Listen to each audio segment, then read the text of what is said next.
my organization, the BC Civil Liberties Association, has published thousands of pages of very heavily redacted documents that were disclosed to us from the Canadian Security Intelligence Services, also known as CSIS.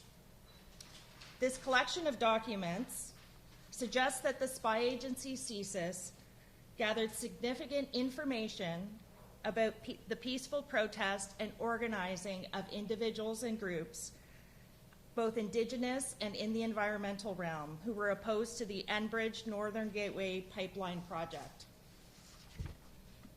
We have uploaded the entire cache of documents so that they're searchable on a website that we call the Protest Papers.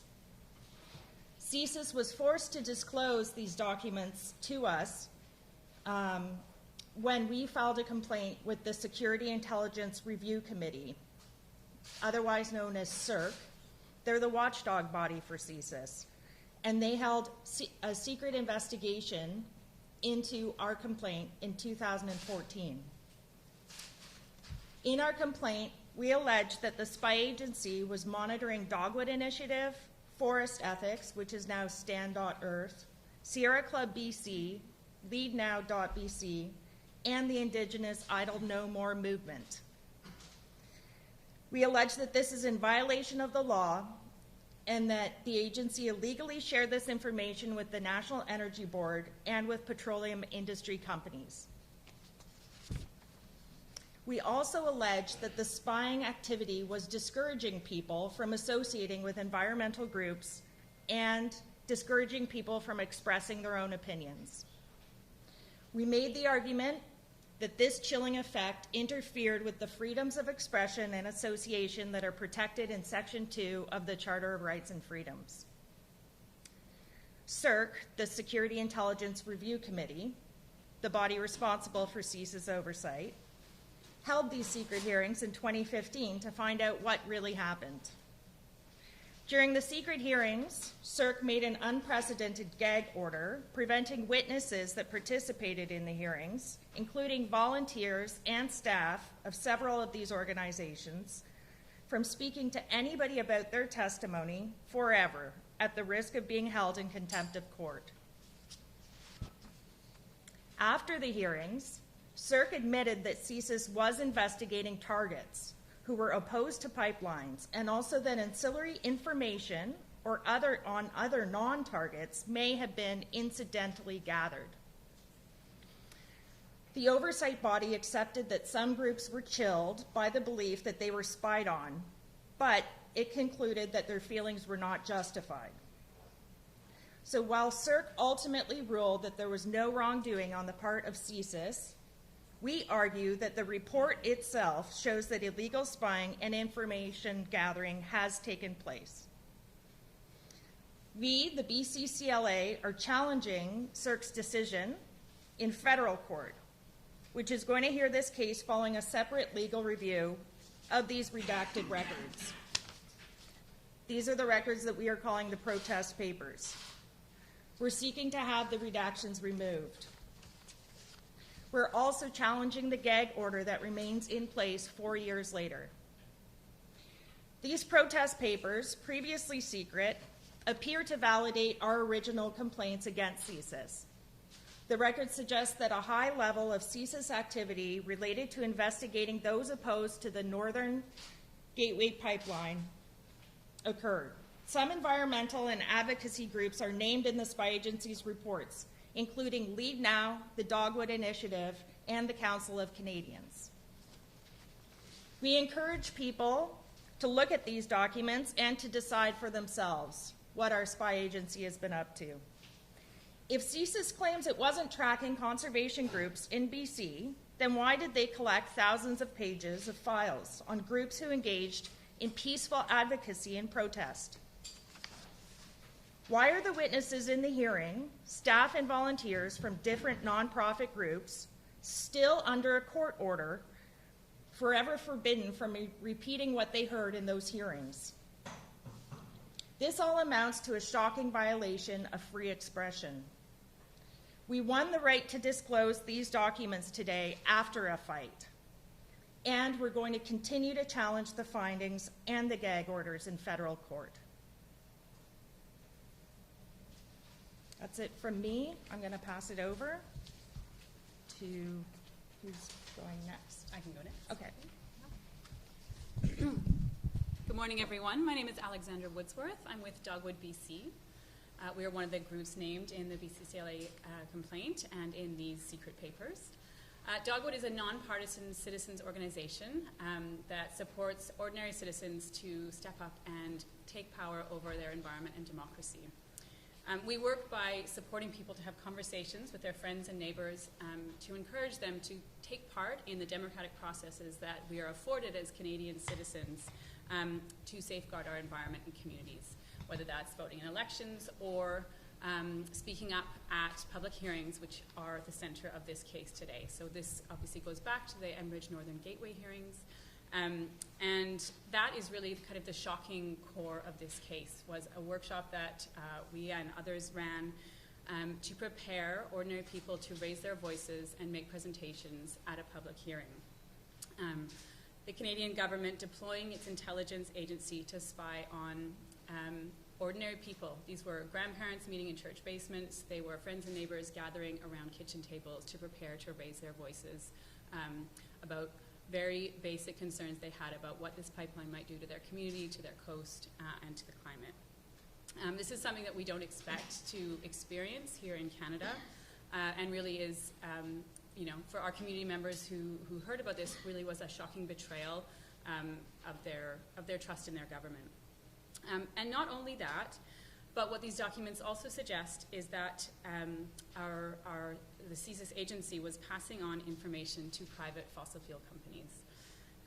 Primarily through one avenue that these papers reveal is what's called a classified briefing that has been taking place, where CSIS was sharing intelligence with energy companies, and they've been held twice a year since 2005. And one of the quotes from there I'll just share from an official in this briefing was that we see the flow of information between the service and the private sector as a two-way street. Now, to me, this is one more example, one of the more shocking examples that I've encountered of the grip that big oil has on our democracy here in Canada. Not only do we know that fossil fuel companies have garnered a significant amount of power and influence in Ottawa through an army of lobbyists, not only have the endlessly deep pockets of the industry funded mass advertising and astroturfing campaigns to shape the narrative around the energy future and climate change in this country. Not only this, but our tax dollars are being used to spy on Canadians to benefit the fossil fuel industry, as suggested in some of the papers being released today. Now, Canada already spends billions of dollars in subsidies, in tax breaks, and handouts to this industry. And this is one more example of our precious public resources being funneled to one of the richest industries on earth. Our tax dollars should be spent on transit, on schools, hospitals, on tackling the housing crisis, on climate change, not to spy on Canadians in order to protect big oil's bottom line. So coming back to the papers that Megan shared, what do they say about Dogwood? And the honest answer is, there are pages and pages that reference our organization, but as they are so heavily redacted, we are really left with more questions and answers. What do they say about our organization? What do they say about our community members? Why are they redacted? What is being protected with that redaction? And perhaps even more importantly, who were they shared with? Who learned what about the members of our community? This trove of documents suggests to me a fairly scary scenario where some security official employed by unnamed oil companies or energy companies sitting in some office somewhere we don't know where, reading about workshops that we ran to help ordinary citizens raise their voices to defend their communities and their climate. That's not my Canada. That's not the Canada I want to live in. And it's not what our tax dollars should be going to fund. It's another form of corporate welfare by a government that appears to be working more to safeguard the interests of big oil than to safeguard the interests of its own citizens.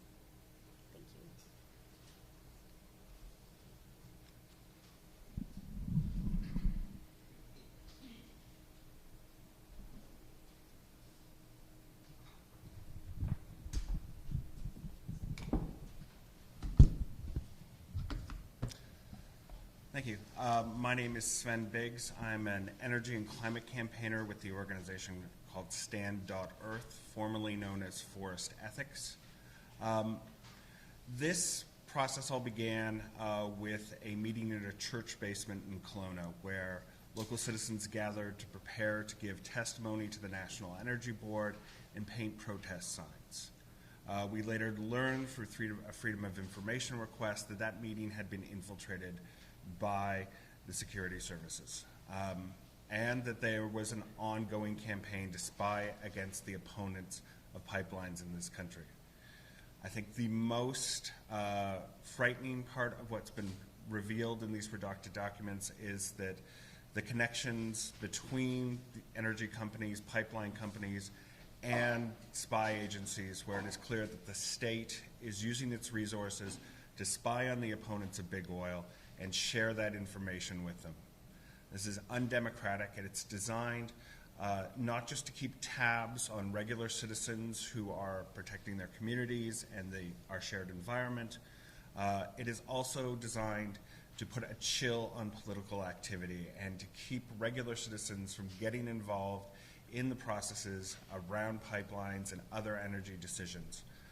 So it's absolutely necessary that we stand up and fight back against this chilling effect, and that we continue to speak out. And we're so proud to stand with the BCCLA and others that are opposing this kind of intimidation tactic from the state and oil companies. Thank you.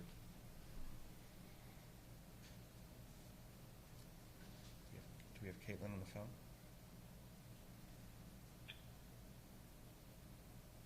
I am on the phone. Did you want to speak, Caitlin? Yes. Thanks. Okay, hi everyone. Sorry I'm not there in person. Weather delayed me. So I'm Caitlin Vernon from Sierra BC. 4 years ago, I testified at the secret spy hearing, but because of the gag order that was placed on me and all of the other witnesses, I can't tell you what they asked, what I said, who was there, or even where the hearings were held. What I can tell you is that Sierra BC is a charity that operates entirely within the bounds of the law. Speaking up for clean drinking water shouldn't make us enemies of the state. Wanting air free from wildfire smoke shouldn't make us suspects in the eyes of our government. Carbon pollution from the oil industry is causing extreme weather that's hitting our communities with flooding, wildfires, and drought. Illegal spying on concerned residents who are trying to protect themselves from the impacts of fossil fuels is an attack on our freedoms and our future. The real threat to our safety and national security is the climate crisis, not BC residents who are speaking up about famine or a livable future for our children. So it's completely unacceptable that the government is spending tax dollars on spying to then assist the oil industry, whose carbon pollution is the very thing threatening the safety of our communities. The right to voice dissent is a fundamental right that has made Canada a better place to live. It's through dissent and the right to engage in public debate and protest that we have nice things now like the weekend, which we all take for granted. Spying on people who are participating in a public process and then giving that information to the oil industry is an illegal attack on our democracy. The effect of finding out that you're being spied on or that others are being spied on is to turn people off from getting engaged. People told us they were scared to sign a petition, to go to a rally, to volunteer, or even to make a donation for fear of being put on some list and being monitored. CSIS said in their report that they understand people felt a chill effect as a result of this spying. And I'm prohibited by law from telling you what I said to the tribunal. So what I can say is that it's completely unacceptable that speaking up for a healthy and a safe environment should make us suspects. And given the upcoming federal election, I'd like to see all parties commit to not using tactics like this illegal spying and to reaffirm their commitment to our fundamental rights and freedoms. Thank you.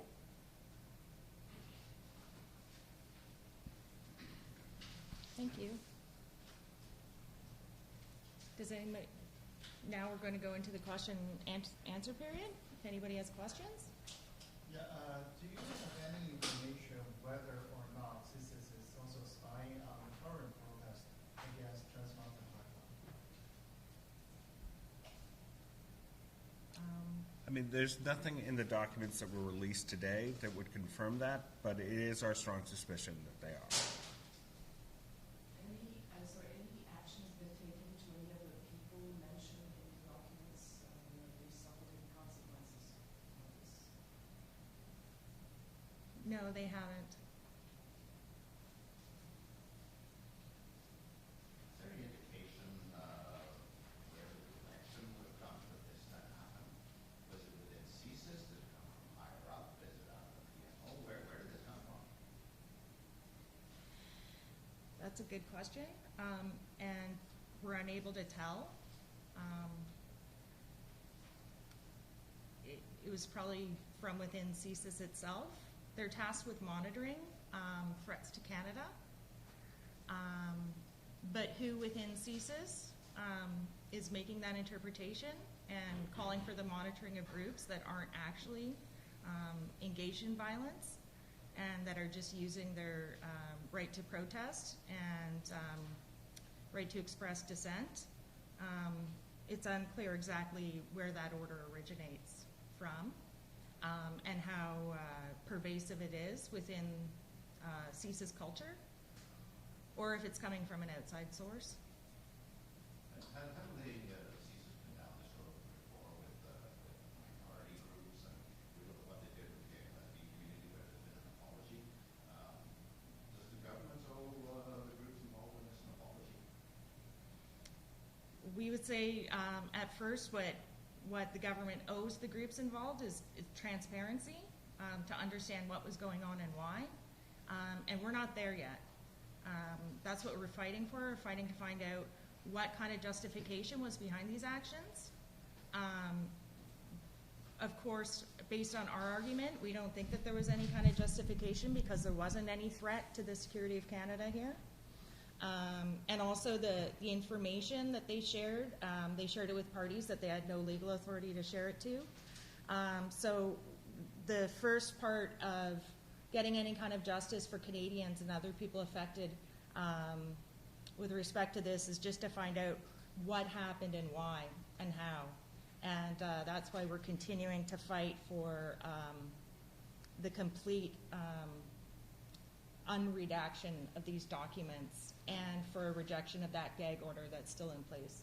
What action do you think is appropriate for the Prime Minister to take on this matter, given the concerns you raised? What is the Prime Minister doing? Well, the Prime Minister surely will want Canadians to have trust that we're allowed to express ourselves and to protest in a peaceful manner as is our right. Within this particular matter that's still before the courts, I imagine the Prime Minister won't want to interfere too much at all because of judicial independence. But let's hope that if and when all the truth comes out, that some of our elected officials are willing to comment on what actually occurred here so that they can start to build that public trust again between Canada and our state agencies. And can you tell us a ballpark, what's the timing for sort of taking this to the next step in terms of getting to where you want to go? That's an excellent question. I don't have a specific answer, just to say that this is an ongoing matter before the courts. It already took us, I think it's 5 years since we launched the complaint. So 5 years after this complaint, we're now having it reviewed by the federal court.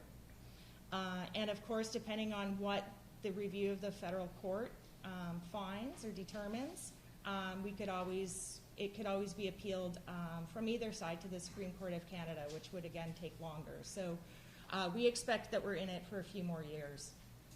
Can you give provide a better indication of the scope of this? I mean, how many people do you claim were spied on over what time period? Like, do you have any more specifics on what we're talking about? I don't think that we have complete specifics, only because so much of the redactions are around, when it comes down to naming people and groups, that tends to be the information that's been blacked out. We can make some inferences. For instance, I believe you cited how many times your the doghood was cited. Yeah, I mean, we know that it was in 4 reports, I believe, and there's 13 pages of documents that reference our organization, but the only thing that is available that is unredacted is our, our organization's description that's on our website. So any more than that has been taken out, and I believe that's kind of indicative of the treatment that's been received of all the organizations named, but from my understanding also, energy companies and other agencies. So it seems like that's often the information that is redacted is the names of the parties involved, and that's a lot of the information that's been taken out. And you gave the example of in the church basement in Kelowna where you guys were making signs, et cetera, that you've been infiltrated. What does that mean, and what type of information were they looking for to you? Well, we believe from documents that were released earlier as part of a Freedom of Information request that there was a member of the RCMP or CSIS in the room for that public meeting. I have no idea what they were looking for. It was, a completely lawful gathering that was focused on helping people prepare to give testimony to a federal body, which is, of course, their democratic right. I think that it's these kind of ongoing events that are probably the target of this investigation, and I think that if they're made public and the redactions are cleared up, that folks will see that the vast majority of what they're looking into is completely legal, completely normal things that regular people like you and I would engage in all the time. So if this was an open public meeting, is there an issue that an RCMP officer was present, or were they undercover?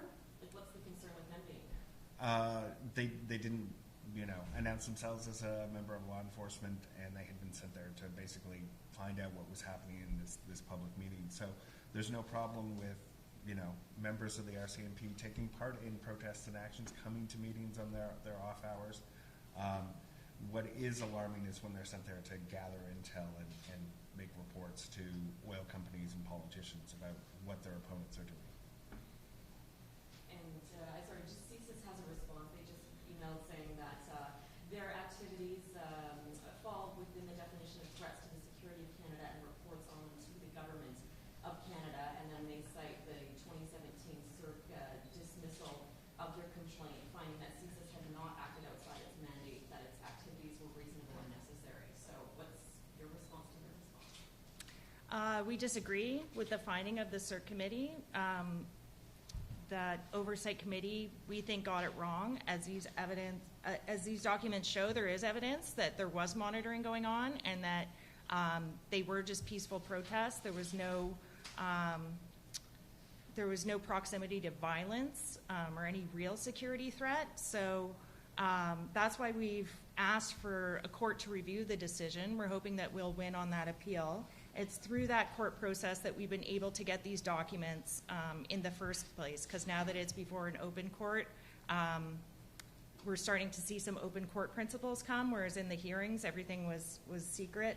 And that's why we've only just gotten access to these and been able to pore over them. And of course, with so much blacked out of it, we're still having to guess a few things as to what is in here. So we're going to continue to fight to try to get all of this redacted. Then we'll know more, and we'd have a more informed understanding of whether or not we're right in our arguments. But as it is, it's pretty clear to us that there was monitoring of these groups, given the thousands of pages that are involved in these documents that did go to CERC for review, and the fact that the organizations are listed, that there were so many CSIS reports. To us, it's very clear that the spy agency was using its mandate in a way that it shouldn't have been, because under the legislation, threats to the security of Canada excludes any kind of peaceful protest or dissent, unless it's done in conjunction with something that's more violent, inciting violence or some other terrorist act. But that wasn't the case in this situation. So we're just fundamentally at odds with that characterization of the activities that were being monitored. Sorry, just one last question. In regards to sharing that information with the oil companies, I mean, what specifics do we have on that as possible evidence or?